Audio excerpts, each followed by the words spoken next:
Hello students, dissociative disorder या मनोविच्छेदी विकृतियों का हमारा चैप्टर चल रहा है। 6th चैप्टर है। पिछले वीडियो में हमने मनोविच्छेदी विकृति क्या है और कितने प्रकार की हैं ये हमने किया था, और उसमें हमने मनोविच्छेदी विकृति के 3 प्रकार हमने पढ़े थे। मनोविच्छेदी स्मृति लोप, दूसरा है मनोविच्छेदी आत्मविस्मृति, और तीसरा जो हमारा चल रहा है जिसको हम आगे कंटिन्यू करेंगे इस वीडियो में, वो है मनोविच्छेदी पहचान विकृति।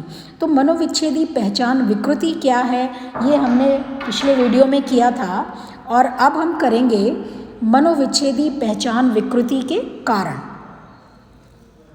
तो मनोविच्छेदी पहचान विकृति के जो कारण हैं वो उन कारणों में हम बात करेंगे। सबसे पहले बाल्यावस्था का दुर्व्यवहार, यानी DID डिसोसिएटिव आइडेंटिटी डिसऑर्डर का जो सबसे बड़ा इकलौता कारण जो है वो है बाल्यावस्था में हुआ दुर्व्यवहार, विशेषकर सेक्सुअल अब्यूज़ यानी लैंगिक दुर्व्यवहार। प्राय ये देखा गया है कि सामान्यतः 4 से 6 साल की आयु में जब किसी बच्चे के साथ, विशेषकर लड़की के साथ दुर्व्यवहार, खासकर लैंगिक दुर्व्यवहार किया जाता है, तो इससे उसे तीव्र सांवेगिक आघात पहुंचता है, जो बाद में चलकर DID का मानसिक रोग उत्पन्न करता है, यानी डिसोसिएटिव आइडेंटिटी डिसऑर्डर, मनोविच्छेदी पहचान विकृति का कारण बनता है। कून्स मनोवैज्ञानिक थे, उन्होंने अपने अध्ययन के आधार पर ये बताया कि जब ऐसा दुर्व्यवहार होने से उसे तीव्र सांवेगिक आघात पहुंचता है तो वह इससे अपने आप को बचाने के लिए एक ऐसा नया व्यक्तित्व विकसित कर लेता है जिसमें उसे सब कुछ नया लगता है और वह अपने व्यक्तित्व को भूल जाता है। यानी अपने जो ये सांवेगिक जो इसके आघात हैं उनसे बचने के लिए वो क्या करता है, एक अलग से नया व्यक्तित्व, नई पर्सनैलिटी विकसित करता है, और जिसमें कि उसको सब कुछ नया लगता है और वो अपने पहले व्यक्तित्व को भूल जाता है। दूसरा जो इसका कारण है वो है सेल्फ हिप्नोसिस यानी आत्म सम्मोहन। ऐसे रोगी आत्म सम्मोहन के प्रति तीव्र ओरिएंट होते हैं, तीव्र उन्मुखता रखने वाले होते हैं। यानी आत्म सम्मोहन से तात्पर्य एक ऐसी अवस्था से होता है जिसमें व्यक्ति अपने आप को अपनी इच्छा से एक ऐसी स्तब्धता यानी की स्थिति में लाता है, एक स्तब्ध रहता है जिसमें वे सारे गुण होते हैं जो औपचारिक रूप से उत्पन्न किए गए जो हिप्नोसिस है उनमें होते हैं। तो सेल्फ हिप्नोसिस या आत्म सम्मोहन का गुण होने के कारण ऐसे व्यक्ति, विशेषकर जो लड़कियां होती हैं, वो बहुत तेज़ी से अपने व्यक्तित्व को कई स्वतंत्र पहचान की अवस्था में आसानी से बांट लेती हैं। तो ये जो सेल्फ हिप्नोसिस है इससे भी व्यक्ति जो है वो आइडेंटिटी डिसऑर्डर यानी डिसोसिएटिव आइडेंटिटी डिसऑर्डर का शिकार हो जाता है।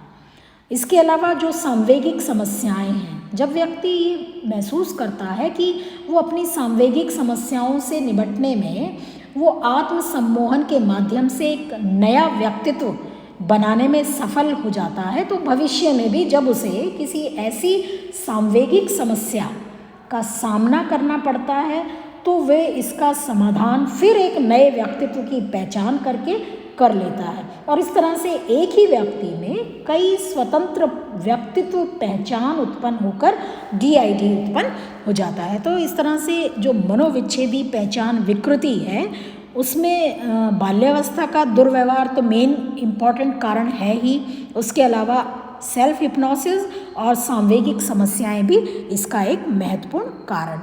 अब हम बात करेंगे DID का उपचार।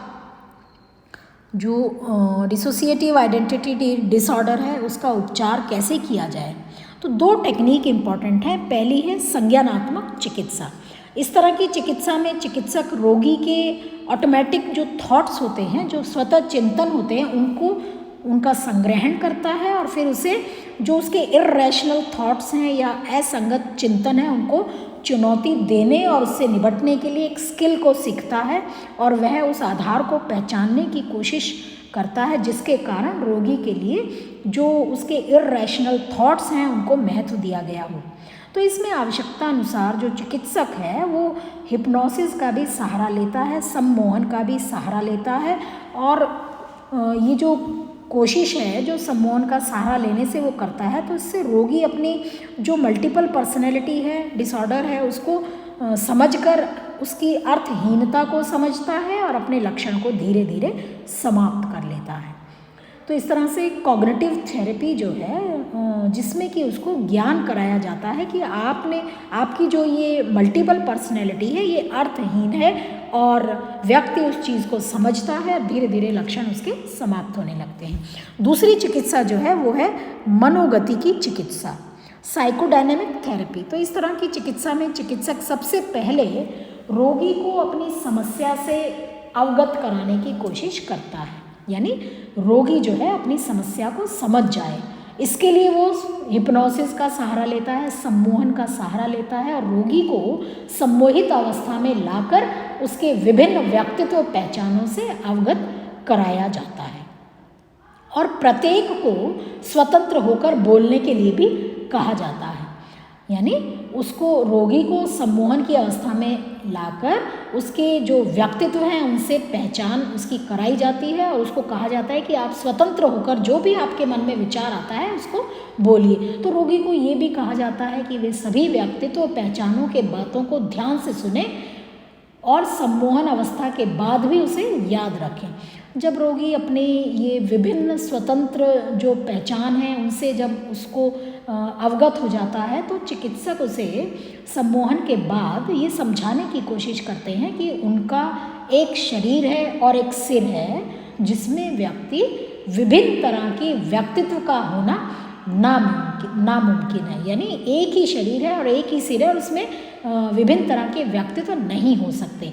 तो वास्तव में जो उनके अलग अलग व्यक्तित्व पहचान है वे उनके द्वारा ही बाल्यावस्था में सेल्फ हिप्नोसिस द्वारा बिना किसी चेतन के या दुर्भावपूर्ण उद्देश्य के जिनको कि उसने सृजित किया है, तो वो उनका सृजन कर चुका है। अब इनकी कोई ज़रूरत नहीं है, क्योंकि अब वो एडल्ट है, वयस्क है, और उसमें इन सबको हराने की पर्याप्त शक्ति है, और इन सब का परिणाम अनुकूल होता है। रोगी अपने वास्तविक व्यक्तित्व को काफ़ी अहमियत देना प्रारंभ कर देता है, और फिर धीरे धीरे DID के लक्षण यानी डिसोसिएटिव आइडेंटिटी डिसऑर्डर, मनोविच्छेदी पहचान विकृति के लक्षण दूर हो जाते हैं।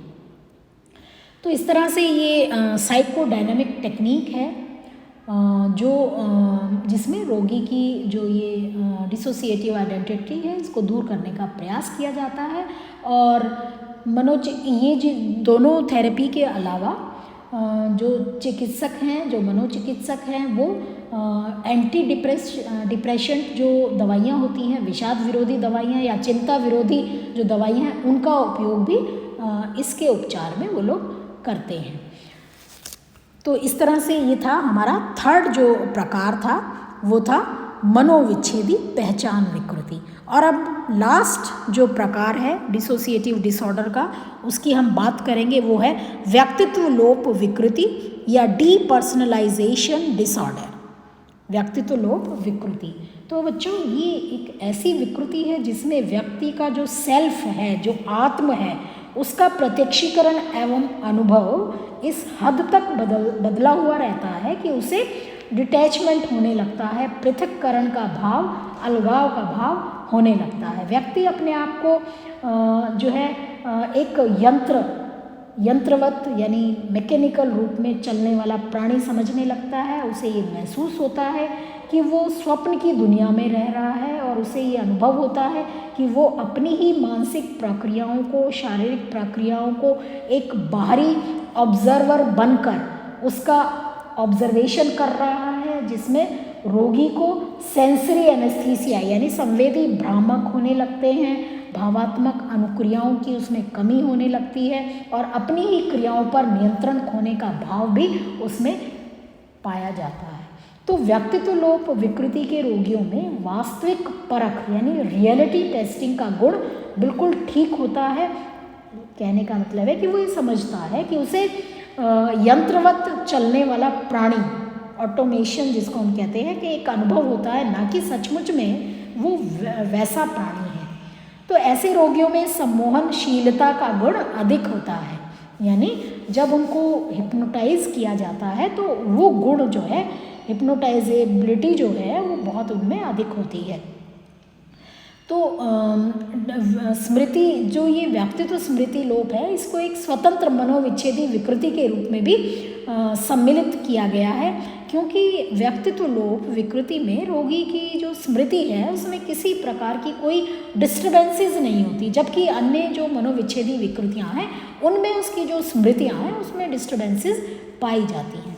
तो इस तरह से बच्चों ये हमारा जो एक छोटा इस चैप्टर में जो एक सोमेटाइजेशन और डिसोसिएटिव डिसऑर्डर का जो चैप्टर था उसमें हमारा ये एक टॉपिक था डिसोसिएटिव डिसऑर्डर, जिसको हमने इस वीडियो में कंप्लीट किया।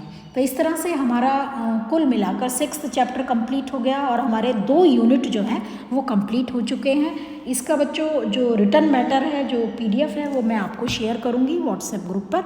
Thank you.